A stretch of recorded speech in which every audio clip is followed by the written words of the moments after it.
Hello guys, আসসালামু আলাইকুম। সবাই কেমন আছো? আশা করি সবাই ভালো আছো আর আমিও খুব ভালো আছি। চলে এসেছি একটা নতুন ভিডিও নিয়ে।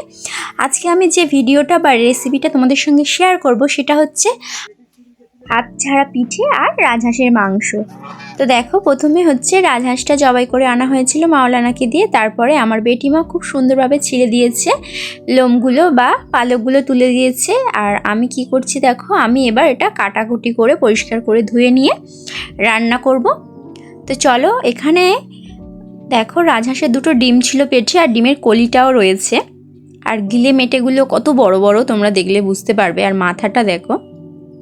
আর এখানে প্রায় হচ্ছে 3 কেজির ওপরেও মাংস হয়েছিল।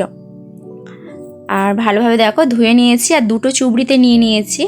চুবড়িগুলো অনেক বড় বড়। দেখো সেই চুবড়ির এক চুবড়ি মাংস আমি ভালোভাবে দেখো আবার ধুয়ে নিয়ে রান্না করছি। তো চলো কেমনভাবে রান্না করি তোমাদের সঙ্গে সেটা শেয়ার করি। ফার্স্ট এখানে আমি কড়া বসিয়ে দিয়েছি আর কড়াতে দিয়ে দিয়েছি 1 কাপ সর্ষের তেল। আর এখানে আমার মাংসটা প্রায় 1.5 কেজির মতো ছিল। সর্ষের তেলটা 1 কাপ কেন দিলাম সেটা বলি। এখানে হচ্ছে কি পুস্তি বা যা চামড়াটা আছে হাঁসের প্রচুর চর্বি আছে, তাই আমি এখানে 1 কাপ সর্ষের তেল দিয়েছি। আর সর্ষের তেলটা যখন গরম হয়ে গেছে, ফোড়ন হিসাবে কী কী দিয়েছি দেখো, 4টে শুকনো লঙ্কা, 2টো তেজপাতা ছিঁড়ে দিয়েছি। তেজপাতা ছিঁড়ে দেওয়ার পরে আবার দেখো অল্প কিছু দারচিনি, তারপরে 4টে হচ্ছে এলাচ ফাটিয়ে দিয়েছি, 4টে লবঙ্গ আর 4-5টা মতো গোটা গোলমরিচ আমি দিয়েছি।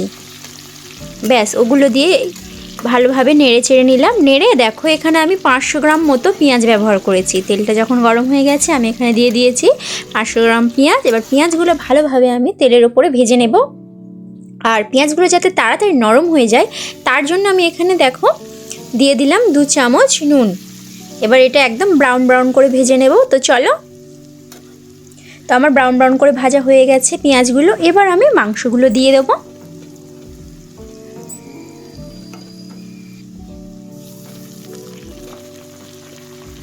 তো মাংসগুলো দেওয়ার পরে আমি তেলের উপরে খুব সুন্দরভাবে মাংসগুলো ভেজে নেব।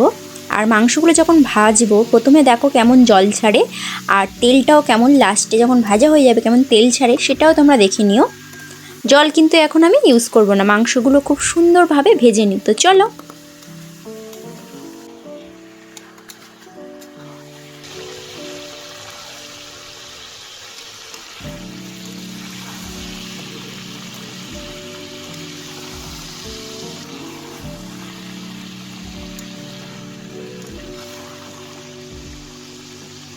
কালারটা দেখে তোমরা বুঝতে পারছো মাংসটা ভাজা ভাজা হয়ে গেছে। এবার আমি এখানে 4 চামচ আদা রসুন একসঙ্গে বাটা দিয়ে দেব, দিয়ে একটু নেড়ে চেড়ে নেব।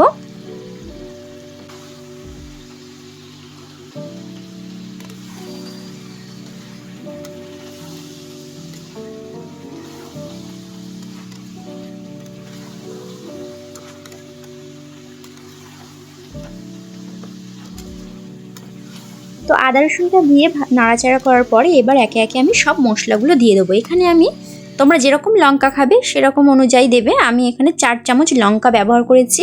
দিয়েছি 2 চামচ জিরে মরিচের গুঁড়ো, 2 চামচ হলুদ গুঁড়ো, আর গোলমরিচের গুঁড়ো হচ্ছে দিয়েছি 1 চামচ, আর 2 চামচ ধনে গুঁড়ো দিয়েছি। দিয়ে ভালোভাবে আবার তেলের ওপরে আমি নেড়ে চেড়ে ভেজে বা কষিয়ে নেব মাংস ও মশলাগুলো।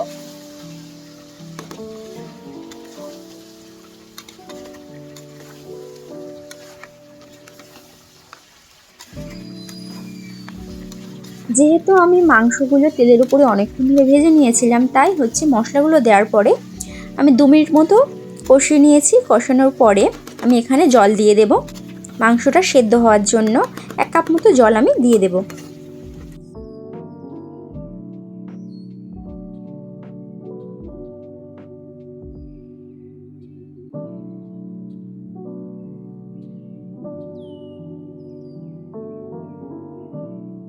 এই জলটা দেওয়ার পরে আমি একদম গ্যাসটা লো ফ্লেমে রেখে 20 থেকে 25 মিনিট আমি রান্না করে নেব। দেখো 20 থেকে 25 মিনিট পরে দেখো একদম লো ফ্লেমে ছিল। আর তোমরা জানো রাজহাঁসের মাংস একটু শক্ত হয়, অনেকক্ষণ ধরে কষাতে হয়। তো এইভাবে 25 মিনিট ধরে যদি লো ফ্লেমে রান্না করে নাও দেখবে রান্নাটা অনেকটা মাংসটা নরম হয়ে যাবে আর খেতেও দারুণ লাগবে। তো 25 মিনিট পরে আমি যখন ঢাকনা খুলে একটু নেড়ে চেড়ে দেখো ওপর দিয়ে আমি দিয়ে দিলাম হচ্ছে গরম মশলার গুঁড়ো, বড় চামচের 1 চামচ মতো দিয়ে দিয়েছি। দিয়ে এটা আমি আবার সুন্দরভাবে কষাবো। তারপর এখানে আবার পরিমাণ মতো আমি নুন দিয়ে দিয়েছি। আর এবার আমি গ্যাসটা জোরে করে দিয়েছি, দিয়ে খুব সুন্দরভাবে অনেকক্ষণ ধরে কষাবো। আর কষানোর পরে যখন মাংসের কালারটা তোমরা দেখো কতটা চেঞ্জ হয়ে গেছে, যখন মাংসটা কষিয়ে কষিয়ে এইরকম কালার চেঞ্জ হয়ে যাবে তখন বুঝতে হবে যে কষানো কমপ্লিট। আমি এখানে প্রায় 5 মিনিট ধরে কষিয়েছি। আর কষানোর সময় আবার এদিকে খেয়াল রাখতে হবে নিচে যেন মশলাগুলো ধরে না যায়, যেহেতু এই মাংস থেকে অনেকটা তেল বেরিয়েছে তাই তেলের ওপরেই মশলাগুলো যেন থাকে। আর কষিয়ে কষিয়ে যত কষাবে তত টেস্ট হবে। আর হাঁসের মাংস আর একটা কথা বলে দিই, এই কষানোর সময় তোমরা কিন্তু গোটা রসুন এখানে ব্যবহার করতে পারো, যারা রসুন ভালোবাসো, যাদের রসুনের ফ্লেভারটা পছন্দ। যাই হোক, এখানে আমি এবার জল ঢেলে দিয়েছি। আর জলটা আমি বেশি করে দেবো, কারণ একটু ঝোলঝোল রাখবো। হাত ঝাড়া পিঠে দিয়ে আমি যেহেতু খাবো, তোমরা যদি ভাত দিয়ে খেতে চাও বা পরোটা দিয়ে খেতে চাও তাহলে আরও একটু শুকনো করতে পারো। আমি যেহেতু হাত ঝাড়া পিঠে দিয়ে খাবো তাই ঝোল দরকার, আমি একটু বেশি করে ঝোল দিয়ে দিয়েছি। দেখো ঝোলটা দেওয়ার পরে 2 মিনিট ধরে আমি ভালোভাবে খুব সুন্দরভাবে ফুটিয়ে নিয়েছি। আর কত সুন্দর ফুটে গেছে দেখো। এবার আমি এতে ওপর থেকে দিয়ে দেবো ধনেপাতা কুচি, যেটা দিলে আরও টেস্ট হয়।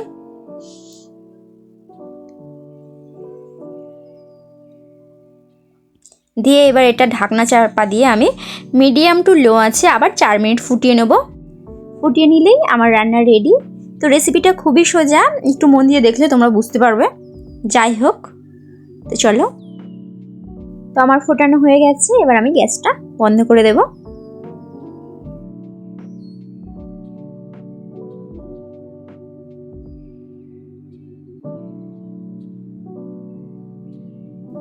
তো আমার হাঁসের মাংস রান্নাটা কমপ্লিট। তো চলো এবার আমি পিঠেটা রেডি করব। তো পিঠেটা তৈরি করার জন্য প্রথমে এখানে নিয়ে নিয়েছি এরকম একটা বড় হাঁড়ি। তাতে দেখো এরকম একটা বড় বাটির 1 বাটি আমি নিয়ে নিলাম চালের আটা। আর ওর থেকে অনেকটা ছোট, মানে 3 ভাগের 1 ভাগ নিয়ে নিয়েছি আমি ময়দা। এবার দিয়ে দেবো পরিমাণ মতো নুন। দিয়ে এই 3টে আমি একসঙ্গে মিশিয়ে নেব। এবার আমি এখানে জল অ্যাড করব অল্প অল্প করে। কিভাবে পিঠের ডোটা রেডি করি তোমরা দেখো, খুবই সোজা, তোমরা বাড়িতে খুব ইজিলি করে নিতে পারবে।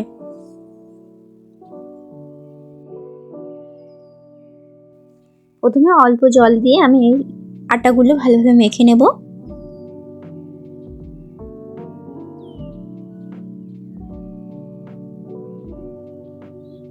এবার আমি অনেকটা জল দিয়ে দেব। আর এমনভাবে মাখতে হবে ভেতরে যেন কোনো গুটলে গুটলে হয়ে না থাকে। তাই আমি প্রথমে দেখো চামচ দিয়ে ভালো করে মেখে নিয়েছি, তারপর আমি হাত দিয়ে আবার কত সুন্দরভাবে করি দেখো।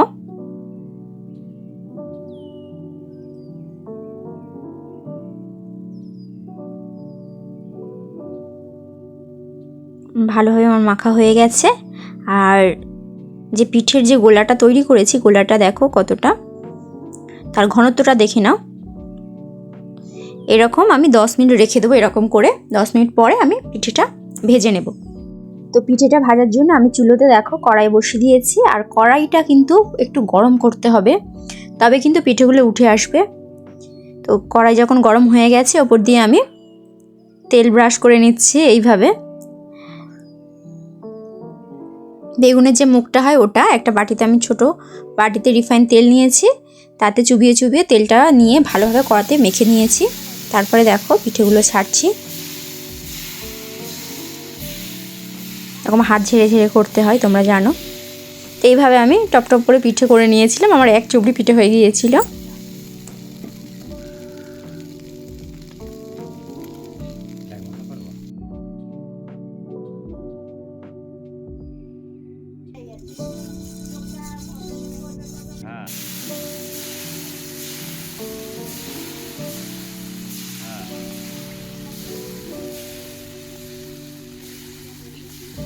ডাক্তার কোথায় দেখাচ্ছে?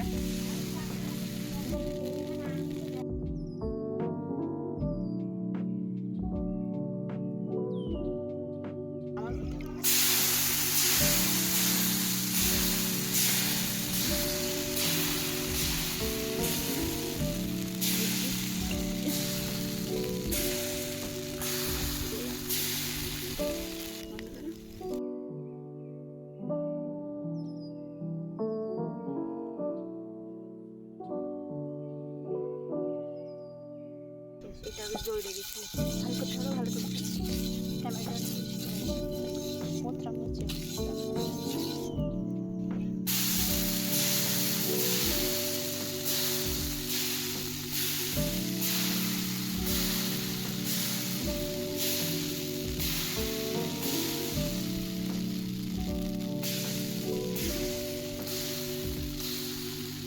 আশা করি হাঁসের মাংস আর হাত ধোয়া পিঠের এই রান্নার রেসিপিটা তোমাদের সবার ভালো লাগবে। আর যাদের ভালো লাগবে তারা চ্যানেলটা সাবস্ক্রাইব করতে একদম ভুলবে না।